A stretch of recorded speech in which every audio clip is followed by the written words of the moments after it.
자, 오늘 우리에게 주신 하나님의 말씀은 요한 3서 3절과 4절 말씀, 그리고 고로새서 1장 24절 말씀입니다. 설교 제목은 제자입니까?가 되겠습니다. 형제들이 와서 내게 있는 진리를 증언하되 내가 진리 안에서 행한다 하니 내가 심히 기뻐하노라. 내가 내 자녀들이 진리 안에서 행한다 함을 듣는 것보다 더 기쁜 일이 없도다. 24절, 고린도서 1장 24절 함께 읽습니다. 시작. 나는 이제 너희를 위하여 받는 괴로움을 기뻐하고 그리스도의 남은 고난을 그의 몸된 교회를 위하여 내 육체에 채우노라. 살아계신 하나님의 말씀입니다. 오늘 제가 본문을 요한 3서를 택했는데요. 요한 3서에 요한의 고백이 나오고 있습니다. 요한의 고백은 곧 하나님의 고백이라고 할 수 있겠죠. 성령의 감동을 받은 고백이니까. 요한이 뭐라고 이야기하고 있습니까? 내 정말로 기쁜 것은 너희가 진리 안에 있고 그 진리 안에서 행한다라는 것을 들을 때마다 내 마음이 너무 기쁘다라는 거예요. 뭐 교회가 크게 성장하고 뭐 헌금이 많이 거치고 뭐 특별한 뭐 봉헌을 하고 뭐 건물을 짓고 그런 것 때문에 기쁜 것이 아니라 성도들이 진리 안에 있고 진리대로 용기 있게 행할 때 내가 너무 기뻐한다. 그 말씀이에요. 저의 말과 똑같습니다. 저도 여러분들이 진리 안에 있을 때, 진리 안에서 흔들리지 않을 때, 오늘은 포스트 마더니즘 시대라고 하지 않습니까? 모든 것이 흔들리는 세대. 절대적인 진리가 없고 절대적인 진리라고 믿었던 것들이 다 해체가 되는 시대입니다. 그래서 사람들이 세상에 가도 흔들리고 교회 와서도 흔들리는 경우가 많아요. 하지만 진리의 말씀 안에서 전혀 흔들림 없이 그 진리의 말씀대로 좌로나 우로나 치우치지 않고 자의 길을 가면서 묵묵히 길을 걸어갈 때 그때 하나님이 그걸 보시면서 기뻐할 줄로 믿습니다. 우리 다 같이 그런 사람이 되십시다. 제가 설교를 할 때는 보면은요, 꼭 이제 피할 수 없는 설교 주제가 있습니다. 꼭 피할 수 없는 설교 주제. 근데 설교는 하기 싫은데 안 할 수가 없는 그런 설교 주제들이 있어요. 예를 들어서 십자가라든지 죄라든지 그런 참 성도들이 그거 들으면 전부 너무 힘들어하기 때문에 설교하기가 쉽지 않습니다. 근데 그 중에 또 하나 설교하기 힘든 주제가 하나가 제자라는 이 주제입니다. 제자. 이 제자라는 설교를 하면 여러분들의 마음이 무거워질 수밖에 없어요. 목사님, 세상에서도 무거운데 교회 와서는 좀 편안했으면 좋겠습니다. 여러분 마음 잘 다 압니다. 하지만 우리가 그럼에도 불구하고 피할 수 없는 것이 있어요. 그래서 받을 것은 우리가 받아야 합니다.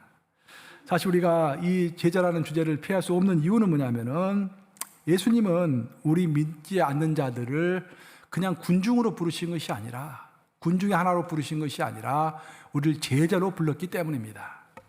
예수님의 사역을 보면은 예수님의 사역은 크게 두 가지로 병행이 됐어요. 군중의 사역과 제자의 사역.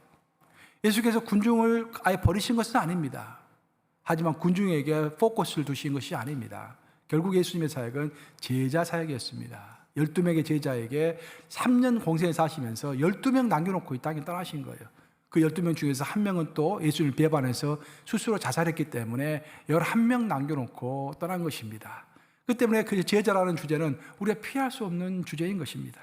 오늘 제가 여러분들에게 하는 모든 말은 여러분들을 위하여, 여러분들을 향하여 제가 여러분들 촉구하는 그런 설교가 아니라 나를 포함하여 우리를 생각하면서 하는 설교이기 때문에 여러분들 너무 힘들어하지 마시고 또 여러분들 푸시한다 생각하지 마시고 자, 우리가 열린 마음으로 잘 하나님의 음성을 듣도록 하십시다.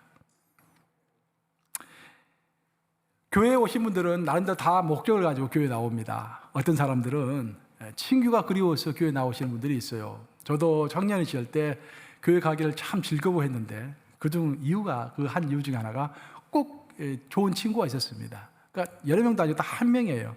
그 한 명과 같이 그나마 일주일에 한 번 만나서 식사 잠깐 하는 거 즐거움이에요. 그런 친교가 그리워서 교회 나오시는 분들이 있습니다.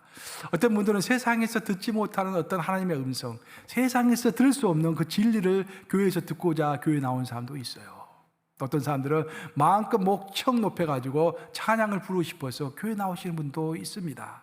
또 어떤 분들은 자식에게 신앙 교육을 시키기 위하여 교회 나오시는 분들도 있는 것입니다. 이렇게 우리 제각각 다 다른 어떤 목적을 가지고 교회에 나오지만 그 모든 목적을 관통하는 절대적으로 우리가 피할 수 없는 교회에 나오는 목적 중의 목적은 결국 우리는 예수님을 따르기 위하여 교회에 나오는 것입니다. 아멘 하십니까 여러분?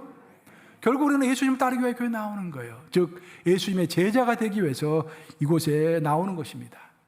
우리는 기도할 때 하나님께서 예수님께서 우리를 가르쳐 주시기를 너는 기도할 때 이렇게 기도하라라고 하시면서 기도 맨 마지막에 이렇게 기도하라고 했습니다. 나라와 권세와 영광이 하나님께 영원히 쌓옵나이다 라고 고백하라고 우리에게 기도를 가르쳐 주셨습니다.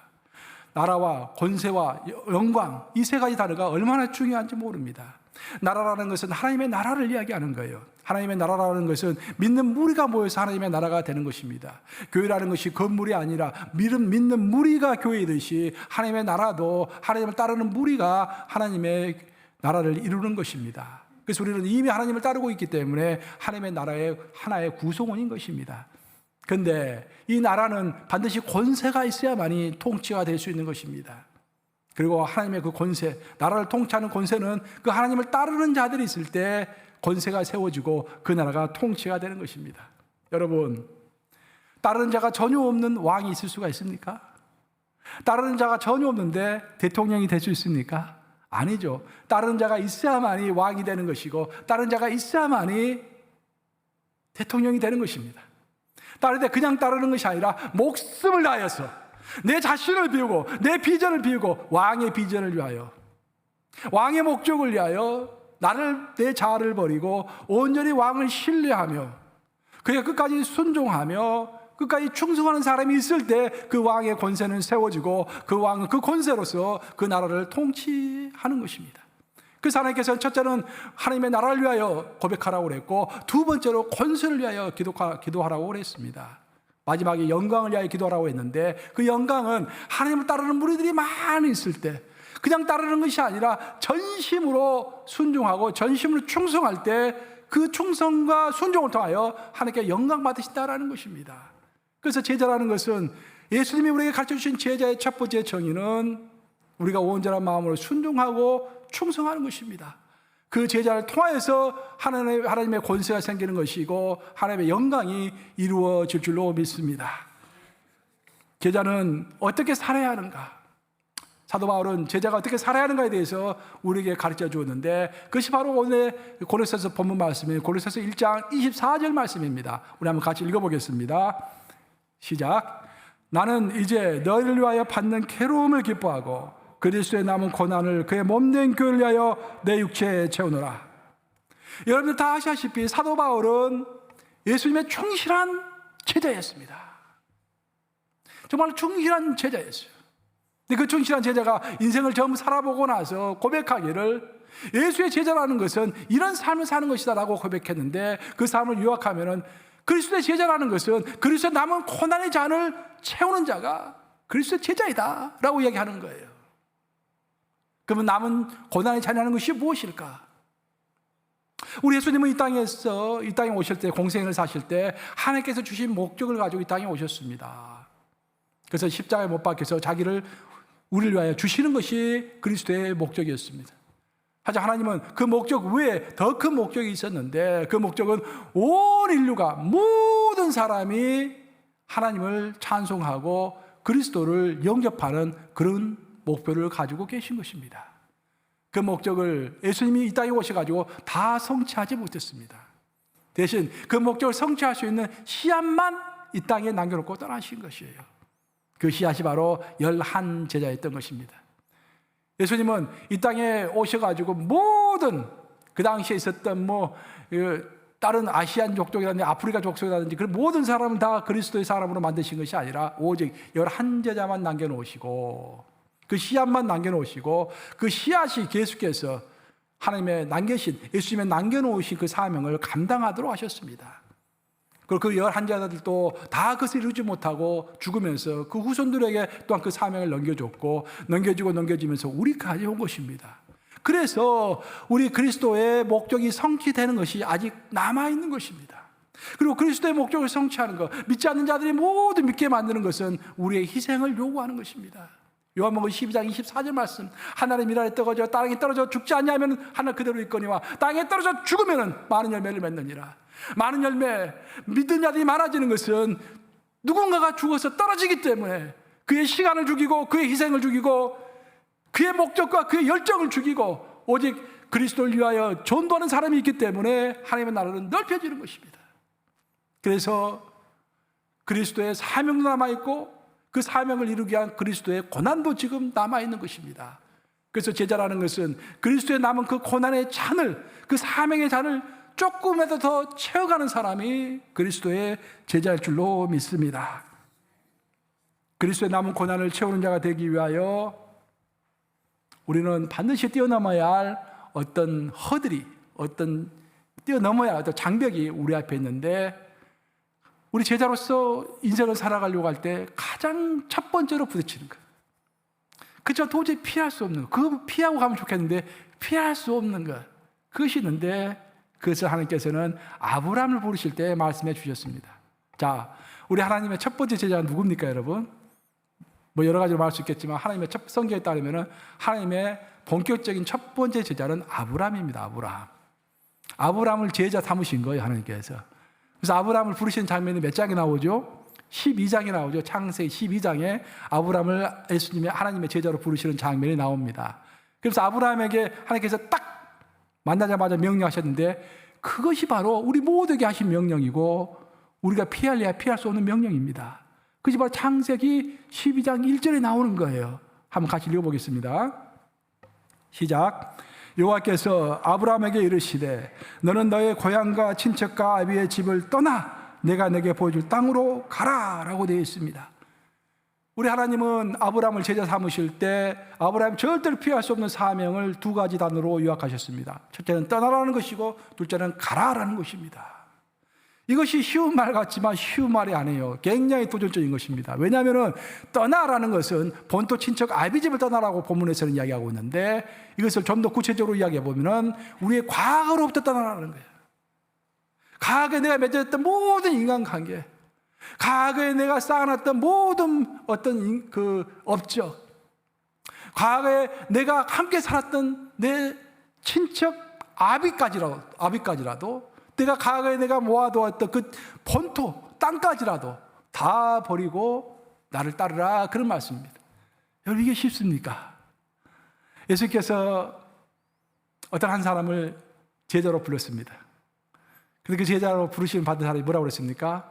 주님, 내가 예수님을 제자로 따르겠는데 잠시 우리 아버님이 돌아가셨기 때문에 아버지 장사를 지내고 와서 예수님의 제자로 따르게 해주시옵소서라고 했죠. 예수님이 가차없이 즉각적으로 뭐라고 했습니까? 죽은 자는 죽은 자에게 장사하게 하고 너는 나를 따르라. 무서운 것입니다. 그래서 제자가 되기 위하여 우리가 첫 번째로 기억해야 할 것은 하나님께서 아브라함에게 본토 친척 아비집을 떠나라고 했다는 거예요. 내 과거의 습관, 내 과거의 야망. 과거에 야망 없는 사람이 어디 있어요, 여러분들? 교회 와서 야망 잘할 것이 아닙니다. 과거에 야망 없던 사람이 누가 있습니까? 다 야망 있죠. 저도 야망이 있었고 여러분도 야망이 있었고 젊었을 때 얼마나 또 그 야망을 성취하여 몸부림을 쳤습니까, 여러분? 다 떠나야 돼요. 그 떠나는 것을 끝나는 것이 아니라 그 다음에 가야 합니다. 어디로? 하나님이 목적하신 가나안 땅으로 가야 하는 거예요. 지금 아브라함에게 하나님께서는 너가 본토 친척 아비집을 떠나서, 지금 하란에 있죠, 하란을 떠나서 약속의 땅인 가나안 땅으로 가라라고 이야기하는 거예요. 근데 우리 이제 성경은 이제 한국어로 번역이 되어 있기 때문에 떠나라, 가라, 이게 두 단어로 이렇게 표현되어 있잖아요. 근데 언어는 한 단어입니다, 한 단어. 한 단어를 한국어로 번역하다 보니까 어려워가지고 두 단어 이렇게 나눠 놓은 거예요. 그 말은 무슨 말이냐면은, 떠난 사람은 당연히 앞을 향하여 가는 것이라는 것을 암시하고 있습니다. 굳이 두 단어를 나눌 필요가 없는 거예요. 일단 떠났으면은 다른 목적지를 향해서 가야 할 거 아닙니까? 근데 오늘날 많은 신앙인들의 문제는 뭐냐면은, 일단 떠나긴 떠났어요. 과거와 결별하고 세례를 받았습니다. 세례 받았다는 의미가 과거와의 결별을 의미하는 거예요. 우리가 침례 받을 때 물속에 잠겼다가 다시 올라오죠. 물속에 잠겼다는 의미는 뭡니까? 내가 죽었다라는 의미예요. 내 자아도 죽고 내 과거도 죽고 모두 다 죽었어요. 그걸 다시 물속으로 끌어당기는 것은 무슨 의미입니까? 이제 새 사람이 되다라는 거예요. 하나님의 비전과 하나님의 사랑과 하나님께 주신 목적을 향하여서 가는 사람으로 변화됐다는 그런 말입니다. 근데 오늘날 많은 문제는 뭐냐면은, 분명 성도들은 떠나긴 떠났는데 앞을 향하여 가지 못하고 있는 성도가 너무도 많다라는 것입니다. 우리 뉴욕 감독에 있는 성도들은 그걸 아니할 줄로 믿지만 혹시 그런 성도가 있을지 몰라요. 다 여러분이 이미 내가 새로운 삶을 살겠노라고 세례받을 때 다 결심했음에도 불구하고, 과거와 결별했음에도 불구하고 미래를 향하여 가지 못하고 있는 성도들이 많은 것입니다. 바로 그 가지 못하고 있는 성도들의 전형이 광야에서 헤맸던 이스라엘 백성들입니다. 제가 요즘 새벽에 모세오경을 쭉 강의하고 있잖아요. 얼마나 재밌습니까? 그 모세오경을 제대로 공부하면은요, 신앙의 모든 것이 다 거기 집중돼서 나와 있어요. 하나님께서는 종살이를 하고 있는 이스라엘 백성들 불쌍히 여기셔가지고 출애굽시키셨죠. 애굽에서 탈출시켜 주셨습니다. 그리고 그들을 신의 산으로 부르셔가지고 예배 공동체로 만드셔서 율법과 성막을 주시고 이제 약속의 땅을 향하여 광야길을 걷게 하셨습니다. 그러면 광야길을 걷고 있는 이스라엘 백성들은 왜 광야길을 걷고 있는 것입니까, 여러분? 왜? 하나님께서 지정하신 약속의 땅을 향하여 지금 길을 걷고 있는 것이잖아요. 광야에서 길을 걷고 있는 이유가 약속의 땅을 향하여 걷고 있는 거예요. 근데 백성들은 처음에는 그걸 기억했어요. 그러다 1년, 2년, 10년, 20년, 30년 지나면서 목적을 잃어버린 거예요. 왜 자기가 땅을 걷고 있는지도 모르는 거예요. 왜 목적도 모르는 채 그냥 땅을 걷는 거예요. 그러면서 불평이 있으면 불평하고, 배고프면 불평하고, 기분 좋으면 그냥 이게 너무 기분 좋아하고, 일희일비한다고 그렇게 이야기하죠. 일희일비하는 백성이 되어버린 거예요. 여러분, 이것이 4,000년 전에 있었던 어느 백성의 이야기일까요? 저는 그렇게 생각하지 않습니다. 바로 누구의 얘기다? 우리의 이야기, 우리의 이야기. 우리는 이미 과거로부터 결별했습니다. 과거로부터 출애굽한 거예요. 죄된 삶으로부터 출애굽한 거예요. 그 하나님은 우리를 지금 세상이라는 광야에 두셨어요. 왜 두셨습니까? 우리의 최종 목적지인 천국을 향하여, 약속의 땅을 향하여 가도록 우리 광야에 두신 거예요. 우리 광야에서 숨 쉬면서 하루하루 열심히 일하고 하는 그 이유가 뭡니까? 약속의 땅을 향하여 가기 위하여 지금 이 광야의 삶을 살고 있는 거 아니겠습니까? 근데 이것을 잃어버린 성도들이, 그 목적을 잊어버리는 성도들이 너무도 많다라는 것입니다. 결국 제자라는 것은 떠날 줄도 알아야 하지만 더 중요하게는 갈 줄을 알아야 합니다. 과거로부터 떠날 줄 알아야 되고 미래를 향하여 걸어갈 줄 알아야 하는 것입니다. 이렇게 미래를 향하여 걸어가야만이 영적 근육이 생기는 거예요. 걸어가지 않고 실현이 없고 도전이 없으면 영적 근육이 생기지는 않습니다. 많은 사람들이 저에게 이야기해요. 제가 이제 연말 되면 이것도 고냐고, 이것도 해보세요, 저것도 해보세요 고냐면은 많은 성도들이, 목사님 아직은 제가 준비가 안 됐습니다. 아직은 아닌 것 같아요. 그런 이야기를 합니다. 물론 맞는 말입니다. 완벽한 준비라는 것이 있을 수가 없죠. 하지만 우리가 뒤로 미루면은 절대로 우리의 성숙은 빨리 다가올 수가 없다라는 것입니다. 준비가 덜 되었음에도 불구하고, 그러함에도 불구하고 행동하고 옮길 때 우리의 영적 군인은 믿음이 믿음을 낳으면서 더욱더 강해지는 것이죠. 성경을 읽어보면 아브라함도 그렇고 이삭도 그렇고 야곱도 그렇고 그 누구 하나 온전한, 요셉조차도 온전하지 못했습니다. 하지만 일단 하나님께서 가라 하시는 길을 걸어갔을 때 그 길을 걸어가면서 믿음이 성장해 나간 거예요. 그래서 예수께서 아주 중요한 말씀을 누가복음을 통해서 말씀하시는데, 누가복음 13장 6절과 7절 한번 같이 읽어보겠습니다. 시작. 이에 비유로 말씀하시되 한 사람이 포도원에 무화과나무를 심은 것이 있더니 와서 그 열매를 구하였으나 얻지 못한지라. 포도원지기에게 이르되 네가 3년을 와서 이 무화과나무에서 열매를 구하되 얻지 못하니 찍어버리라. 어찌 땅만 버리게 하겠느냐라는 그런 말씀입니다. 여러분, 이 성경 구절에서 제일 중요한 단어는 3년이라는 단어입니다.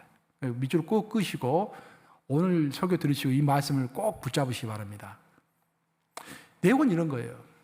우리 하나님이 이제 예수님 비유로 가르쳐 주시는데, 어떤 주인이 포도원에다가 무화과나무를 하나 심었어요. 그러고 나서 3년 동안 지켜봤습니다. 몇 년? 3년 동안 지켜본 거예요. 그 3년은 예수님이 제자들을 훈련시키신 기간이죠. 예수님 딱 3년 제자들을 훈련시키셨잖아요. 3년을 지켜보신 거예요.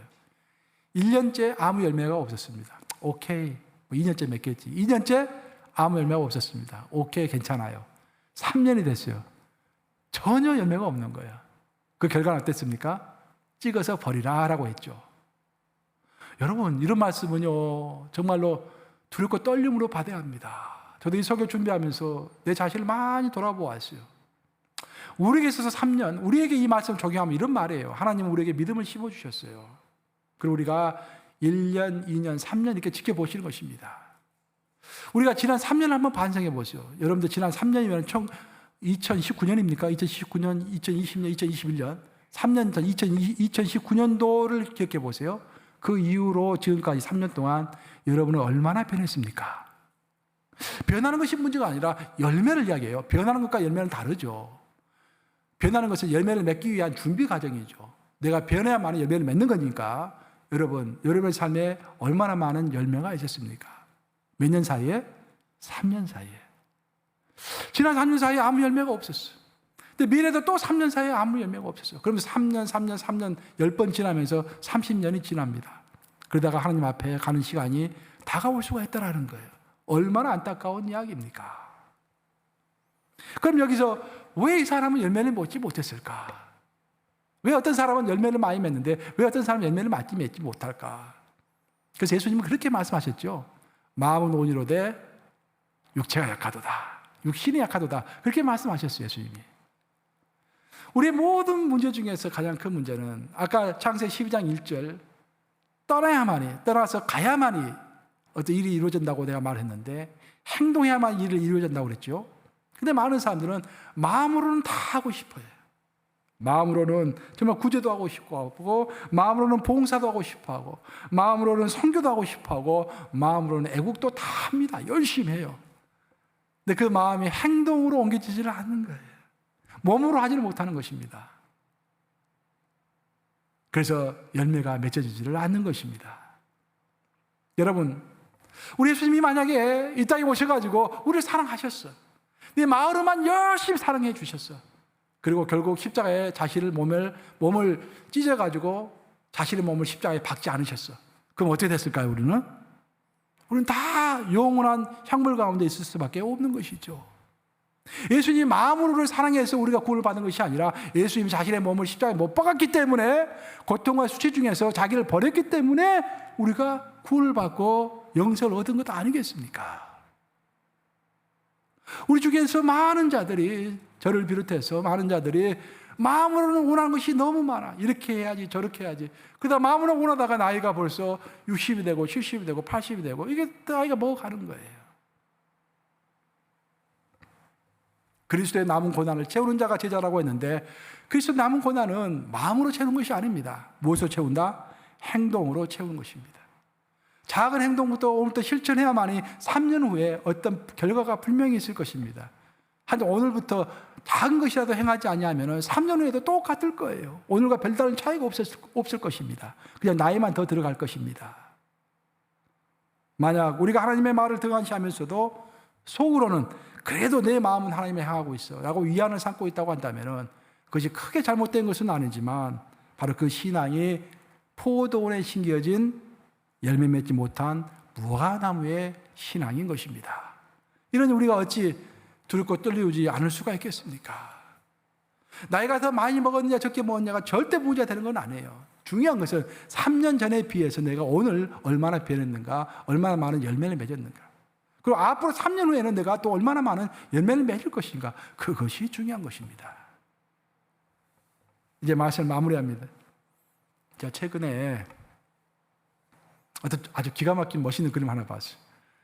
그림 봤더니 사진인데 저기 바닷속 풍경이 그렇게 아름답더라고요. 색깔이 파래가지고 아름다웠고 그게 거북이 한 마리가 거기를 이제 큰 거북이 하나 이렇게 헤엄치고 있는데 놀랍게도 거북이가 그 어망 있잖아요. 그 버려진 어망에 칭칭 감겨져가지고 고통스럽게 수영을 하고 있는 그런 모습이에요. 풍경은 너무너무 백그라운드는 너무너무 아름다운데 진정 그 백그라운드 속에서 헤엄치고 있는 그 거북이는 그 버려진 그물 때문에 몸이 칭칭 감겨가지고 막 너무너무 힘들어하는 거예요. 묘한 감정을 좀 느끼겠더라고요. 그래서 이게 무슨 내용인가 하고 이제 읽어봤더니 그 자연보호단체에서 그 이제 그림을 이렇게 해가지고 광고를 하는 것인데 사람들이 요즘에 쓰레기를 많이 버린다고 그래요, 바닷가에. 특히 플라스틱, 이 페트병 같은 것을 많이 버리는가 봐요. 그래서 물고기들이 이것을 그 먹인 자고 많이 먹는답니다. 그래서 플라스틱을 많이 먹어가지고 죽는 물고기들이 굉장히 많이 생기고 있대요. 근데 더 놀라운 것은 이 플라스틱을 먹어가지고 죽는 물고기보다도 버려진 어망에 이렇게 갇혀가지고 죽는 물고기들이 더 많다라는 거예요. 그 우리가 생각도 못한 일 아니겠습니까? 나는 이 바다에다가 그렇게 그물을 많이 이렇게 버리는 줄 몰랐어요. 그 그물 때문에 고기들이 막 고래도 그렇고 뭐 너무너무 힘들어한다라는 거예요. 그러면서 자연보호라는 것이 무엇인가? 우리가 평상시 생각하는 자연보호라는 것은 자연에 해로운 것을 하지 않는 것, 또 자연에 해로운 그 물질을 만들어내지 않는 것을 보통 자연보호라 생각하잖아요. 그런데 자연보호의 중요한 또 한 축은 뭐냐면은 이미 버려진 것을 회수하는 것도 자연보호다라는 거예요. 저도 이제 인식이 많이 바뀌었어요. 아, 자연보호하면은 자연에 해로운 것을 쓰지 않는 것이 자연보호다라고 생각했는데, 아, 이미 버려진 것을 회수하는 것도 자연보호구나라는 내 인식이 좀 바뀌더라고요. 저는 이제 교회를 생각해 보았습니다. 교회도 똑같아요. 논리가 똑같아요, 여러분들. 논리를 이야기하는 거예요. 왜 우리가 교회가 있습니까, 여러분? 왜 하나님이 우리를 교회를 세우셨을까요? 그래서 하나님의 나라를 넓히기 위하여 교회를 세우신 것입니다. 교회는 예수님이 한나라로 성천하신 이후에 이 땅에서 세워진 거예요. 초대교회가 세워진 것이죠. 그리고 2000년 역사를 이어온 것입니다. 그럼 우리가 교회의 목적은 하나님의 나라를 넓히기 위한 것인데, 그럼 하나님의 나라를 넓히려면 어떻게 하느냐? 10중 8구 사람들이 그렇게 답변합니다. 아, 전도를 열심히 하죠. 그래서 그래야 하나님의 나라가 넓혀질 거 아닙니까? 맞았습니다. 근데 그 답은 50%만 맞는 거예요. 반트만 맞는 거예요. 하나님의 나라는 이렇게 우리가 전도를 많이 해가지고 교회 오는 사람이 많아져서 교회가 성장하고 그것이 하나님의 나라를 넓히는 것이 또 한 면이지만, 또 한 면은 이미 들어온 사람들이 예수님의 제자가 돼서 교회를 제대로 지켜야만이 그 하나님의 나라가 유지가 되는 것입니다. 하나님의 백성이 돼가지고 교회에 왔음에도 불구하고 그가 제자가 되지 못하면 그 사람이 바로 교회를 가장 힘들게 하는 바로 가룟 유다와 같은 사람이 되는 거예요. 훈련받지 못하면 자기의 본성대로 자기가 하고 싶은 대로 그렇게 하면서 교회가 힘들어지는 것입니다. 예수님이 우리에게 모범으로 보여주신 예수님의 사역을 보면은 그것은 분명 제자 사역입니다. 제가 그냥 뭐 제자 사역 유행을 따라서 이야기하는 것이 아니라 성경을 자세히 보면은, 제가 요즘에 이제 그 통맥할 때, 성경 통신 맥잡기 할 때 사복음서를 다 끝냈어요. 제가 마태, 마가, 누가, 요한복음을 다 강의했는데, 마태, 마가, 누가, 요한복음을 보면은 그 사복음서에 공통된 점이 하나가 있습니다. 똑같아요. 예수님의 전반부 사역은 전부 군중들을 상대로 하신 기적 사역입니다. 주로 갈릴리 지역에서 군중들을 향하여서 기적을 많이 행하신 거예요. 근데 예수님께서 핍박을 받으시고 이제 후반기 사역으로 가시면은 거의가 다 12제자에게 집중하는 제자 사역이고, 말씀을 중점으로 하는 말씀 사역입니다. 예수님 사역이 군중 사역과 기적 사역에서 제자 사역과 말씀 사역으로 이렇게 좁혀져 가고 더 깊어져 갔던 것입니다. 그래서 우리 가운데 군중이 없을 수는 없습니다. 또 군중을 배척할 필요도 없습니다. 하지만 우리가 군중과 함께 하면서도 역시 우리 가운데서 제자가 제자를 길러내는 그런 교회가 되어야 할 줄로 믿습니다. 최근에 제가 한 10여 년 정도 이제 한 10년 정도 넘었을 것 같아요. 지금 미국에 있는 복음주의 교회에서 제일 큰 이슈가 뭔지 아십니까, 지금? 제일 큰 이슈는 구도자의 교회가 과연 성경적인 교회인가? 그 이슈가 지금 최대 이슈고 지금까지도 논쟁이 되고 있는 그런 분야입니다. 구도자 교회, 그거 여러분 말씀 많이 들어보셨죠? Seekers Oriented Church라고, 구도자 교회. 즉 예수님을 모르는 자들에게 예수님을 소개해서 예수님을 영접하게 하는 것이 최대 목적인 거예요. 어떻게 해서든 그 사람을 교회로 데리고 오는 것이 최대 목적인 거예요. 그래서 예수님을 모르는 사람들을 부담 없이 교회로 데려오기 위해서, 많은 사람들이 부담을 가지니까 죄라든지 헌신이라든지 뭐 선교라든지 심판이라든지 훈련이라든지 그런 단어를 전혀 사용하지 않습니다. 아울러서 예수를 따른다라는 것을 예수님이 우리에게 가르쳐 주시기를 자기 십자가를 지고 나를 쫓아라 라고 예수님께서 말씀하셨죠. 우리는 분명히 예수님의 십자가를 지고서 희생 가운데서 예수님을 따르는 것이 제자의 삶이라고 우리에게 분명히 가르쳐 주셨는데, 그런 이야기를 하면 성도들이 너무 부담을 가지니까 구도자 교회에서는 그런 이야기를 하지 않는 거예요. 대신에 예수를 따르면은 성공과 축복과 부와 행복이 찾아온다라는 것을 계속 강조하는 것입니다. 죄에 대해서 설교할 때도 마찬가지예요. 여러분, 모든 신앙의 출발은 죄로부터 출발하는 거예요. 우리가 어떤 구원을 다른 사람에게 구원의 교리를 설명할 때도 어떻게 설명합니까? 죄로부터 출발하지 않습니까? 우리가 죄를 지어서 하나님과 관계가 멀어졌는데 하면서 시작하지 않습니까? 모든 신앙의 출발은 죄로부터 출발하는 거예요. 제대로 된 신앙은 내가 죄인이라는 것을 인식해야 돼요, 일단. 그 자체가 인식이 안 되는 사람들이 있어요. 그래서 성령께 기도해야 합니다. 내가 죄인이라는 것을 인정하게 해 주시옵소서. 알게 해 주시옵소서. 우리는 죄인입니다. 그 죄로부터 출발해야 돼요. 그러면은 죄를 설명할 때 왜 죄가 문제가 되는 것인가? 그것은 하나님이 싫어하시기 때문에 문제가 되는 거예요. 그 죄는 하나님의 마음을 아프게 하기 때문에 죄가 문제가 되는 것입니다.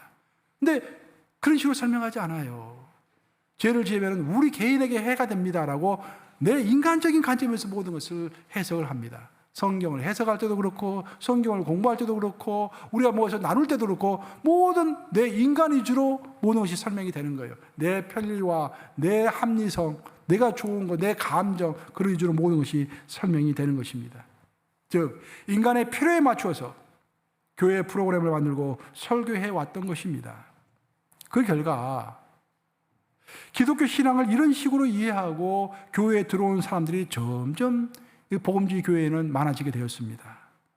그래서 오늘날 미국의 복음주의 교회는 하나님의 진리와 하나님의 영광보다는 개인의 감정, 내가 오늘 은혜를 받았는가 받지 못했는가 그런 감정, 치유, 내가 오늘 내적 치유를 받았는가 육체 치유를 받았는가 그런 치유, 내 느낌, 오늘 느낌이 좋은가 좋지 않은가, 내 성취, 뭔가 하나님의 은혜를 받아가지고 세상에서 성공했는가 성공하지 않았는가 그런 실용적인 개인의 필요에 초점을 맞추는 그런 교회가 되어버린 것입니다.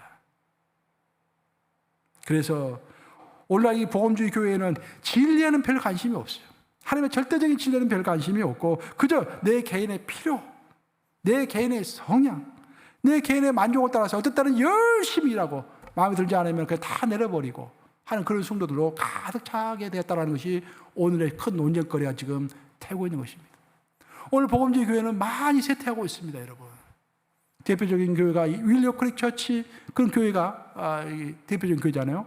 부두자 시크릿 오리엔티드 처치 하면 시카고에 있는 윌리엄 크릭 처치 빌 하이벨 목사님부터 시작했잖아요. 보면은 빌 하이벨 목사님 어떻게 되었습니까?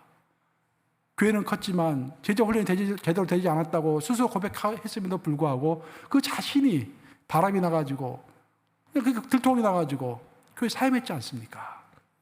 빌 하이벨 목사님뿐만 아니에요. 많은 복음주의 교회들이 엄청나게 지금 타락해 나가고 있는 거예요. 그래서 누구 하나 우리가 손가락질을 할 것이 아니라 바로 우리의 문제라는 것을 직시해야 하는 것입니다. 왜? 우리 복음주의자들은 하나님 앞에서 두렵고 떨리는 마음이 없는 거예요. 신앙생활을 하더라도 내 자아가 살아있는 것이고 내 자아를 위해서 신앙생활을 하는 거예요. 하나님을 위해서 신앙생활을 하는 것이 아니라 예배 하나를 드려도 하나님을 위해서 예배를 드리는 것이 아니라 내 만족을 위해서 예배를 드리는 것입니다. 기도를 해도 하나님의 나라와 권세와 영광을 위해 기도하는 것이 아니라 나의 필요를 위해서 기도할 뿐인 것입니다. 그래서 그런 성도들만 복음주의 교회가 가득 차게 된 것입니다. 그러면서 교회 체제는 서서히 약화되었고 이제는 교회 미래가 큰 위험에 빠지게 된 것입니다. 오늘날의 복음주의 교회의 문제를 한마디로 요약하면은 군중은 많은데 제자가 없는 것입니다. 예수님께서 오병이의 기적을 베푸실 때 너무도 놀라운 기적 아닙니까? 장정만 5,000명, 어린아이와 부녀까지 합치면 한 2만 명 됐을 거예요. 그 2만 명이 먹을 떡을 만드셨다는 것은, 기적으로 만드셨다는 것은 놀라운 일 아닙니까? 그 사람들이 예수를 떠나지 않고 계속 예수를 졸졸 따라왔어요. 왜? 프리 런치를 주기 때문에, 공짜 점심을 주기 때문에. 그래서 예수님이 한 번은 그렇게 이야기하셨습니다. 자, 이제는 너희가 떡을 먹을 시간이 아니라 생명의 떡을 먹을 시간이다 라고 이야기했어요. 그러면서 너가 내 살과 내 피를 먹어야만이 살 것이다 라고 말했어요. 내가 내게 주는 육신의 떡은 일시적인 것이지만 한 끼 먹고 나면 또 배가 고픈 것이지만 내 살과 피를 먹으면 내가 영원토록 살 것이다. 그 말씀하셨어요. 군용들은 뭐라고 그랬습니까? 그게 그런 어려운 이야기 하지 말고 당장 떡을 내놔라는 거예요. 예수님께서 뭐라고 하셨죠? 내게 줄 떡은 더 이상 없다. 이제 너가 내 살과 피를 마셔야 한다. 라고 했을 때 군용들은 어떻게 했습니까? 다 떠났어요. 몇 명이 떠났습니까? 12제자만 남겨놓고 다 떠났어요. 그때 예수님께서 하셨던 그 유명한 말씀, 너희도 떠나려느냐? 12제자에게 너희도 떠나려느냐? 라고 물어보시죠. 군중은 많은데 제자가 없었던 거예요. 그 예수님이 체험했던 그 역사가 2021년이 가고 있는 오늘날 미국의 복음주의 교회에서도 적나라하게 펼쳐지고 있고, 이것이 오늘날 큰 신학적인 논쟁거리가 돼가지고 목사님들 많은 고민 가운데서 토론하고 있는 것입니다. 사랑하는 여러분, 오늘 본문에서 요한은 이런 말을 했죠. 요한 3서 3절입니다. 한번 같이 읽어보겠습니다. 시작. 형제들아, 와서 내게 있는 진리를 증언하되 내가 진리 안에서 행한다 하니 내가 심히 기뻐하노라. 다시 한번 말씀드리지만, 하나님이 기뻐하시는 것은 우리가 진리 안에 있으면서 진리대로 행동할 때 기뻐하십니다. 그 진리가 뭔지를 알아야 돼요. 진리는 하나님 중심입니다. 모든 것에 초월해 계시는 하나님 중심, 그 하나님 앞에서 두렵고 떨림으로 내 신앙을 돌아보는 것, 그것이 제자인 것입니다. 또한 제자는 하나님의 나라의 권세를 따르고 순종하는 자들이 바로 하나님의 제자들입니다. 하나님을 절대적으로 신뢰하고 하나님께 순종하며 누가 뭐라 해도 하나님께 충성하는 그 사람이 바로 제자인 것입니다. 또 제자라는 것은 그리스도께서 이 땅에 남겨놓으신 그리스도의 고난의 잔을 함께 채워가는 자가 제자입니다. 말로만, 마음으로만 하는 것이 아니라 행동을 하는 자가 제자인 것입니다. 마지막으로 제자는 제자가 되기 위하여 떠날 줄 알아야 할 뿐만 아니라 갈 줄도 알아야 한다는 것을 아는 것이 제자인 것입니다.